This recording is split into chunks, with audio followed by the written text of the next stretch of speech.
Hello प्यारे बच्चों, कैसे हैं आप सभी। स्वागत है आपके अपने YouTube चैनल और बउआ वाले चैनल सनी ग्लोबल स्टडी में। आज की क्लास है क्लास 12th के बायोलॉजी के चैप्टर नंबर 2, जिसका नाम है पुष्पी पादपों में लैंगिक जनन। इस चैप्टर के जो है लगभग 15 गो जो है VBI शॉर्ट क्वेश्चन आंसर करेंगे, जो आपके 2027 परीक्षा के लिए काफी इंपॉर्टेंट है। और ये सभी ऐसे क्वेश्चन होंगे जो 2011 से लेकर के 2026 के बीच में किसी ना किसी साल में क्वेश्चन ये पूछा गया है। तो आइए आज की इस क्लास को हम लोग शुरू करते हैं और हम आपको यकीन दिलवाते हैं, जब इस क्लास को आप अंतिम चरण में खत्म करेंगे तो इसमें जितने भी क्वेश्चन हम पढ़ाएंगे आपके दिमाग में फिट हो गए होंगे और आप किसी को ये पढ़ा सकते हैं, समझा सकते हैं, ऐसा हम आपको पढ़ाएंगे। एक और खास बात इस क्लास की, आप देखे होंगे यूट्यूब पे सर लोग जब पढ़ाते हैं तो क्वेश्चन के साथ उनका आंसर लिख के आते हैं, अब बस पढ़ के या समझा देते हैं। हम आपको नहीं लिखे नहीं है आंसर, दिमाग में डायरेक्ट डाल के जाएंगे। ठीक है, आइए जी, आइए समझते हैं सबसे पहला क्वेश्चन को। पुंकेसर और स्त्री केसर को नामांकित चित्र द्वारा परिभाषित कीजिए। अब आपके समझ में आएगा पहले कि सर ये पुंकेसर होता का है और स्त्री केसर कैसे का होता है। देखिए, मनुष्य में जो है का होता है, एगो नर जिसको पुरुष कहते हैं, एगो महिला जिसको हम लोग का कहते हैं, मादा कहते हैं। भाई नर और मादा के मिलने से ही एक नया जीव बनता है। वैसे ही जो है फूल में भी जो है पुरुष और महिला होता है। ठीक है, तब पुरुष को पुंकेसर कहते हैं और महिला को स्त्री केसर कहते हैं। फूल में जो महिला पुरुष होता है, पुरुष को प से पुरुष यानी प से पुंकेसर, इस स्त्री यानी कि स्त्री केसर फूल में होता है। अब कहा है कि इसका आपको चित्र बनावेला है और नामांकित करेला है, मतलब नाम बताना है कि उसमें कौन क्या है। आइए जी, चित्र आपको ऐसा एगो बनावेला है। चित्र ये आपको क्या दिख रहा है, चित्र ये को हम फूल बनाए हैं। ठीक है, अब फूल में पुंकेसर कौन होता है समझिए। कभी कभी फूल देखिएगा तो ऐसन होता है, ऐसन होता है, ऐजा जाके गोल रहता है और ऐसन रहता है। ठीक है, इसको कहते हैं पुंकेसर।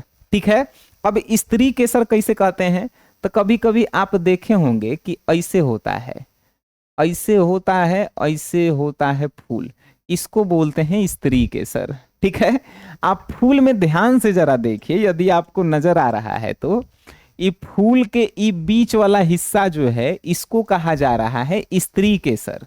ठीक है, यहाँ पे जो है फूल में ये जो छोटा छोटा जो है कली जो आपको निकला हुआ नजर आ रहा है, इसको हम लोग कहते हैं पुंकेसर। आपको नजर आ रहे हैं क्या? ठीक है, अब देखिए हमने इसको कहा पुंकेसर, तब पुंकेसर में भाग होता है। ठीक है, पुंकेसर में कौन कौन सा भाग होता है पहले उसको समझिए। एक वो होता है पराग कोश, इसके सबसे ऊपर वाले हिस्सा को जो है यहाँ पे देख रहे हैं पराग कोश लिखल है। उसके बाद जो है ये जो पतला पतला हिस्सा है इसको बोलते हैं हम लोग तंतु। क्या बोलते हैं? तंतु। अब देखिए ई है स्त्री केसर। अब स्त्री केसर में जो है ई वाला जो भाग है जिसको पेड़ के तना बोल सकते हैं, तो ये तना लेखा जो भाग है इसको हम लोग बोलते हैं काची, वर्तिका बोलते हैं। इसको हम लोग बोलते हैं अंडाशय। ठीक है, चित्र बना ले वाला है, चित्र चित्र। ठीक है जी, बस चित्र बनाइए, खेला खत्म हो गया। अब देखिए यहां पे जो है हम आपको दूसरा क्वेश्चन करवाते हैं। निम्नांकित को केवल नामांकित चित्र द्वारा दर्शाना है, मतलब आपको जीवाणु कोशिका में द्विविखंडन को चित्र बना के आपको बताना है कि जीवाणु कोशिका में द्विविखंडन कैसे होता है, उसको चित्र के माध्यम से बस बताना है। आइए जी, यहाँ पे हम चित्र एगो बनाए थे, आपको नजर आना चाहिए। ये चित्र नजर आ रहा है क्या? ई है जीवाणु में विभाजन यानी विखंडन का चित्र। अब देखिए जीवाणु में विखंडन का चित्र का है, तो ई जो है एगो जो है का है, जीवाणु है, जिसके ऊपर वाला हिस्सा जो है ऊपर वाला हिस्सा को प्लाज्मा झिल्ली बोला जाता है। फिर एगो कोशिका भित्ति होता है और क्रोमोसोम का जो है प्रतिलिपिकरण होता है। जब प्रतिलिपिकरण होता है तो ई जो है कोशिका में लगातार वृद्धि होता है। आ कोशिका में वृद्धि होने के बाद जो है ये दू गो जो है कोशिका में बंट जाता है। आ दू गो कोशिका में बंट जाने के बाद एगो समय ऐसा आता है कि दू गो अलग अलग जीव बना लेता है, मतलब विखंडन हो गया। तो ऐसे बनता है। ये चित्र थोड़ा सा यदि आपको क्लियर नहीं नजर आ रहा होगा, कहाँ गया भाई चित्र, ये चित्र आपको यदि थोड़ा सा क्लियर नहीं नजर आ रहा होगा तो आप गूगल से दूसरा भी चित्र ले सकते हैं या आप इसी को अपने कॉपी में बना सकते हैं।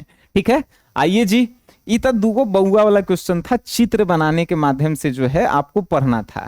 ठीक है, अब जो है यहाँ पे तीसरा नंबर क्वेश्चन का कहा, पहला दूसरा चित्र बनाएला है। ठीक है, याद रखेंगे और नाम उसका दर्शाना है। तीसरा नंबर क्वेश्चन कहा कि कदम में किसके द्वारा परागकण होता है। एक के लाइन में आंसर है, कदम में कीटों के द्वारा जो है परागकण होता है, बात खत्म।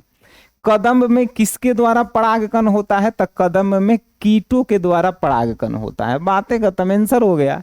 यहाँ पे पूछा विपुंसन से आप क्या समझते हैं, इसे क्यों कहते हैं। भाई जी विपुंसन पूछा है, तब फूल में क्या होता है, एगो पुंकेसर होता है, एगो स्त्री केसर होता है। तो जब फूल के पुंकेसर को समय से पहले ही निकाल दिया जाता है तो उसको बोला जाता है विपुंसन। मतलब पुंकेसर और स्त्री केसर मिलेगा तो नया एगो का बना देगा, फूल बना देगा। तो समय से पहले ही पुंकेसर को, मतलब फूल बनाने से पहले ही पुंकेसर को निकाल दिया जाता है, उसे कहते हैं विपुंसन। ठीक है, आप क्या लिखेंगे इसका आंसर कि विपुंसन से आप क्या समझते हैं। तब विपुंसन से हम यह समझते हैं कि जब किसी फूल में पुंकेसर वाले भाग को समय से पहले ही निकाल दिया जाता है उसे विपुंसन कहते हैं। इसे विपुंसन क्यों कहते हैं, एकरा रीजन बताइए। विपुंसन इसलिए कहते हैं क्योंकि इस स्वपरागकण को रोकने के लिए किया जाता है।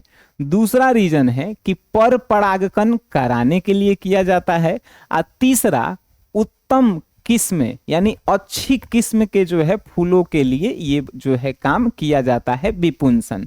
बात समझ में आ रही है। अरे गर्दा गर्दा, बायोलॉजी दुनिया के सबसे आसान चीज आप पढ़ रहे हैं। आइए, क्वेश्चन कहेगा भ्रूण कोश की घटक कोशिकाओं के नाम लिखिए।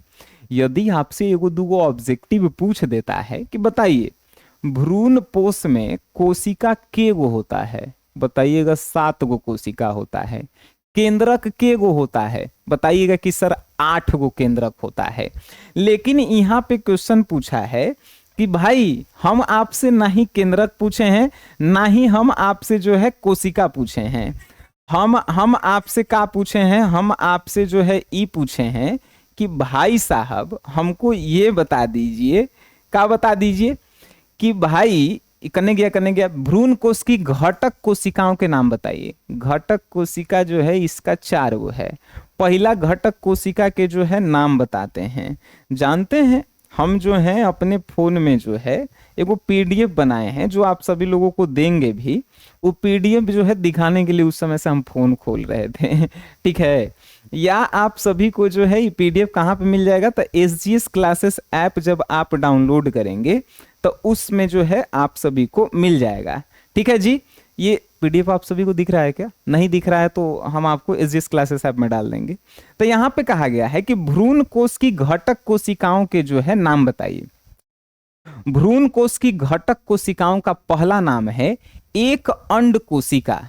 पहला एक अंड कोशिका, दूसरा 2 सहायक कोशिका, और तीसरा 3 प्रतिध्रुवीय कोशिका, और चौथा है एक केंद्रीय कोशिका। यानी कि अंड कोशिकीय एगो होता है, सहायक कोशिका 2 गो होता है, प्रतिध्रुवीय कोशिका 3 गो होता है, और केंद्रीय कोशिका में 2 गो ध्रुवीय कोशिका होता है। टोटल मिला करके जो है 7 गो जो है कोशिका होता है। आ केंद्रक के गो होता है 8 गो होता है। पहले हम आपको बताएं तो आपसे पूछा कि भाई भ्रूण कोश की घटक कोशिका बताइए। तब भ्रूण कोश की जो है घटक कोशिका, पहला अंड कोशिका जो के गो होता है एगो, दूसरा सहायक कोशिका जो के गो होता है 2 गो होता है, तीसरा बताइएगा प्रतिध्रुवीय कोशिका जो के गो होता है 3 गो होता है, और चौथा है केंद्रीय कोशिका जिसमें 2 ध्रुवीय कोशिका होता है। सब मिला के 7 गो हो जाएगा। ठीक है, अब देखिए निम्नांकित को परिभाषित करें तथा प्रत्येक का एक ही गो उदाहरण देवेला है। आपको परिभाषित करना है कि आभासी फल किसे कहते हैं। आभासी फल को जो है आप असत्य फल भी कहते हैं, ठीक है। वास्तविक फल किसे कहते हैं, जिसको आप सत्य फल भी जो है कहते हैं। आप फिर अनिषेचन जनित फल किसे कहते हैं, आप बहुभ्रूणता जो है किसे कहते हैं। आइए समझते हैं हम लोग। आभासी फल या असत्य फल किसे कहते हैं, तो वैसा फल जो अंडाशय के अन्य भागों से बना होता है उसे जो है हम लोग कहते हैं का आभासी फल। नहीं समझ में आया, नहीं समझ में आया, हम समझ गए। वैसा फल जो अंडाशय से नहीं बना है बल्कि फूल के अन्य भागों से बना है उसे आभासी फल कहते हैं। यूं नहीं समझ में आवे तो ध्यान रखो, जौन फल आप खा रहे हैं जेकरा अंदर छोटी छोटी वो बिया है उसको हमनी के कहेंगे आभासी फल। एक और समझाइए, देखिए अंडाशय कैसन होता है, अंडाशय ऐसा होता है, अरे यार अंडाशय ऐसा होता है, तो अंडाशय से नहीं बना, अंडाशय के अन्य भाग से जो फल बना है उसको हम लोग कहते हैं का, उसको हम लोग कहते हैं आभासी फल। जैसे ये सेब है, इस सेब में देखिएगा ई में छोटा छोटा वो बिया रहता है और बाकी सब खाए वाला रहता है कि नहीं। तो जेकरा अंदर छोटी छोटी वो बिया रहे उसे आभासी फल कहेंगे। जैसे सेब हो गया, नाशपाती हो गया, स्ट्रॉबेरी हो गया, जेकरा अंदर छोटा छोटा बिया रहता है, एकदम छोटा छोटा बिया एकदम पैक रहता है, उसको हमनी के कहते हैं आभासी फल। सेब, नाशपाती, स्ट्रॉबेरी। अब देखिए वास्तविक फल किसे कहते हैं, तो जो अंडाशय से फल बनता है उसको आभासी फल कहते हैं। क्या याद रखेंगे कि जो फल अंडाशय से बनता है उसे वास्तविक फल कहते हैं। अंडाशय से, या ध्यान रखिएगा, जौन फल के अंदर बड़ा बड़ा बिया रहता है उसको जो है हमनी के कहते हैं वास्तविक फल। जैसे आम के अंदर बड़का चके आठी रहता है, ठीक है। फिर हो गया जामुन, बैर के अंदर बड़ा सा बिया रहता है, जामुन के अंदर बड़ा सा बिया रहता है, देखे हैं कि नहीं देखे हैं। तो वो हो गया वास्तविक फल। जिसके अंदर छोटा छोटा बिया रहे आभासी फल, जिसके अंदर बड़ा बड़ा बिया रहे उसे वास्तविक फल। अनिषेचित जनित फल किसे कहते हैं, जो बिना किसी निषेचन के जो फल बनता है उसे अनिषेचित जनित फल कहते हैं। जैसे केला में नर और मादा निषेचन नहीं करता है, बिना निषेचन के बनता है, तब इसे कहते हैं अनिषेचित जनित फल। यानी वैसे फल जो बिना निषेचन के बने होते हैं उसे अनिषेचन जनित फल कहते हैं। चौथा नंबर है बहुभ्रूणता। बहुभ्रूणता किसे कहते हैं, तो वैसे फल जिसके जो है बीज में एक से अधिक भ्रूण होते हैं, वैसे फल जिसके बीज में एक से अधिक भ्रूण होते हैं उसे बहुभ्रूणता कहते हैं। जैसे देखिएगा संतरा में जो है कितना छोटा छोटा को भाग रहता है, उस सब के अंदर बीज रहता है, ठीक है। तो आप समझ गए होंगे सत्य फल का है, असत्य फल का है, सत्य फल का है, अनिषेचित जनित फल का है, बहुभ्रूणता का है। एग्जाम्पल तो बता दीजिएगा। आभासी फल सेब हो गया, वास्तविक फल आम हो गया, अनिषेचित जनित फल केला हो गया, बहुभ्रूणता संतरा हो गया, ठीक है। अब देखिए बीजांड को परिभाषित करें। बीजांड को परिभाषित करला कहा है, अंडाशय के अंदर स्थित वह भाग जिससे बीज बनता है उसे बीजांड कहते हैं। का बोलेंगे, बीजांड किसे कहते हैं, अंडाशय के अंदर उपस्थित वह भाग जिससे नया बीज बनता है उसे बीजांड कहते हैं। बातें खत्म कीजिए, ठीक है जी। बीजांड किसे कहते हैं। अब आइए कूट फल के बारे में सोदाहरण मतलब समझते हैं क्या होता है, परिभाषा भी दीजिए, एगो उदाहरण भी दीजिए, ठीक है। तो कूट फल के बारे में सोदाहरण बताइए। कूट फल बताइए जी, कैसा किसे कहते हैं। अनानास खाए हैं, अनानास 60-70 रुपया के एगो देता है, जरा एकदम गुलजस्ता के जैसन होता है, ठीक है। अनानास ने खाए हैं तो सर्च मार के गूगल पे देखिएगा अनानास कैसन होता है, ठीक है।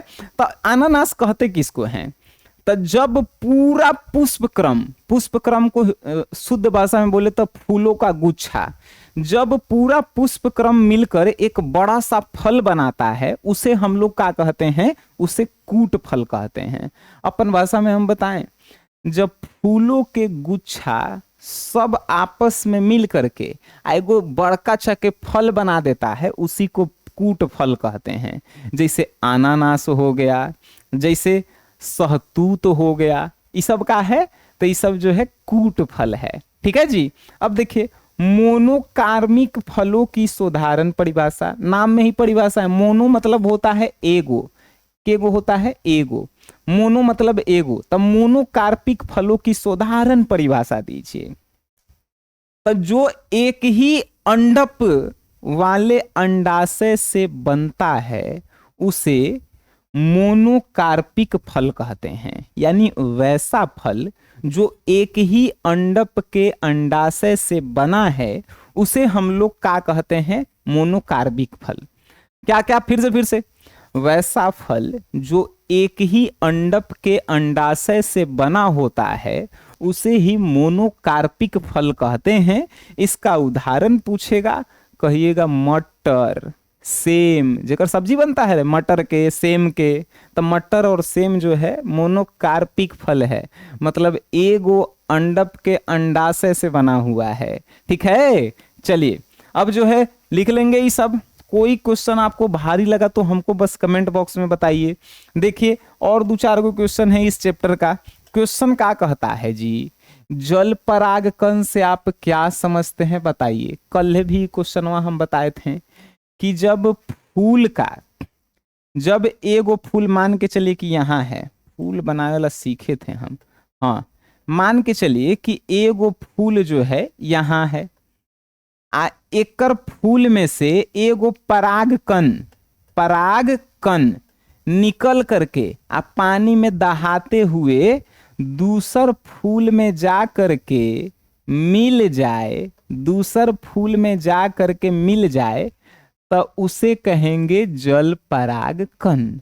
क्या क्या क्या, फिर से जब एक फूल के परागकण निकल करके जल के माध्यम से दूसरे फूल में चला जाता है, ठीक है, जिसके तहत पराग मतलब निषेचन होता है, उसे हमने के बोलते हैं जल परागकण। समझ गए होंगे कि नहीं समझे होंगे। जब एगो फूल के परागकण निकल करके जल के माध्यम से दूसरे फूल में पहुंचता है, ठीक है भाई, दूसरे फूल में पहुंचता है तो वहां जो परागकण होता है उसी को बोलते हैं जल परागकण। ठीक है, आइए जी क्वेश्चन है 11 नंबर, झिल्ली और बीजावरण में कोई दो गो अंतर लिखिए। भाई बेदाम खाया है, या खासकर चिनिया बेदाम खाया है सब, चिनिया बेदाम जो, अरे जरा खोइया पहले मुंह से फोड़ल जाता है, फोड़ के फिर जो है हाथ से छील के फिर खाइल जाता है। ठीक है, तो जो ऊपर वाला जो है, ऊपर वाला बड़का चाके जो खोइया होता है उसको बोलते हैं झिल्ली। अब बेदाम के ऊपर जो लाल लाल जो है खोइया होता है उसको बोलते हैं बीजावरण। यानी बीज के ऊपर जो सट्टल वाला खोइया लाल लाल नहीं रहता है रे, इसे हम तुमको कैसे समझाएं। मटर देखा है, मटर, तब मटर के जो है ऊपर एगो खोइया रहता है, उसको छील करके मम्मी लोग फेंक देती है, और फिर मटर के ऊपर एगो परत रहता है हरियर कलर के, उसको भी जो है छीला जाता है या नहीं भी छील सकते हैं। ठीक है, वैसे ही जो है बेदाम के सबसे ऊपर वाला हिस्सा को झिल्ली बोलते हैं, और जो बेदाम में सट्टल सट्टल लाल खोइया रहता है उसको हम लोग बीजावरण बोलते हैं। इतना समझ में आया। अब पूछा है झिल्ली और बीजावरण में दो गो अंतर बताइए। क्या लिखेंगे, झिल्ली और बीजावरण में निम्नलिखित दो अंतर है, एक तरफ झिल्ली लिखेंगे, एक तरफ बीजावरण लिखेंगे। झिल्ली क्या होता है, किसी भी बीज के सबसे ऊपरी भाग को झिल्ली बोलते हैं, और किसी भी बीज के जो है ऊपर वाले सतह को क्या बोलते हैं, बीजावरण बोलते हैं। इतना समझ में आया। चलिए, या आप कह सकते हैं कि बीज के ऊपरी वाले भाग को झिल्ली कहते हैं, आप बीज को जौन सुरक्षा देता है उसको बीजावरण कहते हैं। ठीक है, अब दूसरा अंतर आप लिखिएगा कि भाई यह केवल बाहरी परत होता है, मतलब झिल्ली बाहरी परत होता है, उसको आदमी खाता नहीं है, बिक देता है।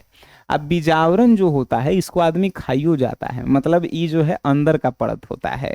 ठीक है, चलिए ये आप समझ गए, समझ गए। चलिए कि झिल्ली का होता है, बीज के सबसे ऊपर वाला हिस्सा को जो है, जो कठोर होता है उसको झिल्ली कहते हैं। बीज के जो है बीज के जो सुरक्षा प्रदान करता है उसे हम लोग कहते हैं बीजावरण। ठीक है, अब जो है झिल्ली जो है क्या होता है, तो झिल्ली बाहरी परत होता है, और बीजावरण का होता है, तब बीजावरण जो है अंदर का परत होता है, जो दो गो परत से मिल करके बना है। बीजावरण कौन कौन परत से मिलकर बना है, तो झिल्ली और टेगमेन से मिलकर बना है। ठीक है, चलिए यहां पे क्वेश्चन पूछा, स्वपरागकण के किन्हीं दो लाभ को बताइए। भाई जी, स्वपरागकण मतलब अपने आप परागकण होखे लगे, एक और दो लाभ आप बता सकते हैं। चलिए हम बताते हैं। पहला, स्वपरागकण के पहला जो अच्छा लाभ है वो ये है कि परागकण के लिए हवा, पानी और कीड़ा की आवश्यकता नहीं होता है, वो अपने आप हो जाता है। स्वपरागकण के पहला लाभ का लिखेंगे कि स्वपरागकण के लिए पहला लाभ ये है कि इसके लिए हवा, पानी, कीड़ा मकोड़ा कुछ की जरूरत नहीं है, ये अपने आप हो जाता है। दूसरा, स्वपरागकण के तहत अच्छे गुणों वाले अच्छे गुण एक पीढ़ी से दूसरे पीढ़ी में आसानी से जो है क्या किया जा सकता है, तो बना रहता है। ठीक है, अब जो है समझ गए होंगे। अपने से बताइए दो लाभ स्वपरागकण के का है। पहला, सर इसके लिए स्वपरागकण के लिए हवा, पानी, जल कुछ की आवश्यकता नहीं है, हवा, पानी, कीड़ा कुछ की आवश्यकता नहीं। दूसरा लिखेंगे, स्वपरागकण होता है तो एक वो अच्छा गुण जो है एक पीढ़ी से दूसरे पीढ़ी में अपने से ट्रांसफर होते रहता है। ठीक है, चलिए 13 नंबर, स्वयुग्मन क्या है, इसके लिए कौन अनुकूलन पुष्प में होते हैं, बताइए जी। स्वयुग्मन का होता है जब एक ही फूल का परागकण उसी फूल के वर्ती काग्र में पहुंचता है तो उसे स्वयुग्मन कहते हैं। स्वयुग्मन मतलब समझिए, जैसे एक ही फूल, जैसे हम का एगो बताए थे आपको, एगो हम बताएं कि जैसे एगो फूल है, अरे अभी फूल बनाए थे, जैसे एगो फूल है, ई फूल के जो है, ई फूल के जो है परागकण निकल करके आ दूसरे फूल में जल के द्वारा जाता है, दूसरे फूल में, ये फूल समझ लेना, तो उसे बोलते हैं जल परागकण। लेकिन इसी में से जो है परागकण निकल करके इसी के वर्ती काग्र में चला जाए, यही फूल में से परागकण निकला इसी के वर्ती काग्र में चला जाएगा, तो उसे बोलेंगे स्वयुग्मन। क्या बोलेंगे कि एक ही फूल का परागकण उसी फूल के वर्ती काग्र में पहुंचता है तो उसे स्वर युग्मन कहते हैं। ठीक है, पूछा है भाई जी कि स्वर युग्मन के जो है, स्वर युग्मन के लिए कौन अनुकूलन पुष्प में होता है, तो स्वर युग्मन के लिए अनुकूलन होता है, फूल उभय लिंगी होता है। उभय लिंगी मतलब नर और मादा दोनों एक में होता है, मतलब पुरुष वाला गुण और महिला वाला गुण दोनों एक में है। ठीक है, दूसरा याद रखिएगा, पुंकेसर और स्त्री केसर जो है एक साथ परिपक्व होते हैं। ठीक है, तीसरा याद रखिएगा, दोनों एक दूसरे के पास स्थित रहते हैं। कौन दोनों, स्त्री केसर और पुंकेसर। ठीक है, चौथा, कई बार फूल खुलता ही नहीं है, इसीलिए अपने अंदर ही स्वर युग्मन कर लेता है। याद आपको नहीं हुआ होगा, हमको विश्वास है। चलिए स्वर युग्मन को फिर से समझते हैं। जब एक ही फूल के परागकण निकल करके इसी के वर्ती काग्र में पहुंचता है तो उसे स्वर युग्मन कहते हैं। इसके लिए कंडीशन क्या होना चाहिए, कंडीशन होना चाहिए कि फूल उभयलिंगी होना चाहिए, स्त्री केसर पुंकेसर दोनों एक ही में होना चाहिए, और दोनों एक के साथ परिपक्व होता है, मतलब दोनों एक के साथ विकसित होना चाहिए। ये किस कारण से होता है, जब फूल नहीं खुलता है, फूल ऐसे रहता है ऐसे नहीं खुलता है, तब होता है स्वर युग्मन। ठीक है जी, अब यहाँ पे 14 नंबर क्वेश्चन तो आप अपने से बना सकते हैं कि किन्हीं 4 मसाले के नाम उनके वैज्ञानिक नाम के साथ लिखें भाई। कोनो 4 गो मसाला के नाम लिखना है वैज्ञानिक नाम के साथ है। बताइए जी, 4 गो मसाला के नाम नहीं बताइएगा जी, घरे सब्जी नहीं खाते हैं। हल्दी बता दीजिएगा, काली मिर्च बता दीजिएगा, अदरक बता दीजिएगा, इलायची बता दीजिएगा ठीक है। अब इसका वैज्ञानिक नाम भी पूछा है, तो हल्दी के वैज्ञानिक नाम होता है करकुमा लौंगा, ठीक है। अदरक के वैज्ञानिक नाम होता है जिंगिम्बर ऑफिसिनेबल, ठीक है। और काली मिर्च के वैज्ञानिक नाम होता है पाइपर निर्गम, और इलायची के जो है वैज्ञानिक नाम होता है इल्टेरिया कार्डानूमम। ये जो है थोड़ा सा वैज्ञानिक नाम टेढ़ा था, इसीलिए हमको याद नहीं था, ठीक है। आपको जो है ये सभी नोट्स में जो है मिल जाएंगे, आपको टेंशन नहीं लेना है। प्ले स्टोर से आप SGS क्लासेस ऐप डाउनलोड कर लीजिएगा, और उसी में आपको जो है हम डलवा देंगे, ठीक है भाई साहब। और कोई आपको दिक्कत होके, और इस वीडियो पे जैसे ही 100 को लाइक कंप्लीट हो जाएगा, तीसरा जो है वीडियो तीसरा चैप्टर का आपके सामने होगा, ठीक है जी। तो मिलते हैं हम लोग नेक्स्ट क्लास में। आज के लिए इतना ही। आपको ये क्लास कैसा लगा कमेंट बॉक्स में जरूर बताइए, और अपने दोस्तों में शेयर जरूर कीजिएगा। धन्यवाद आप सभी लोगों का।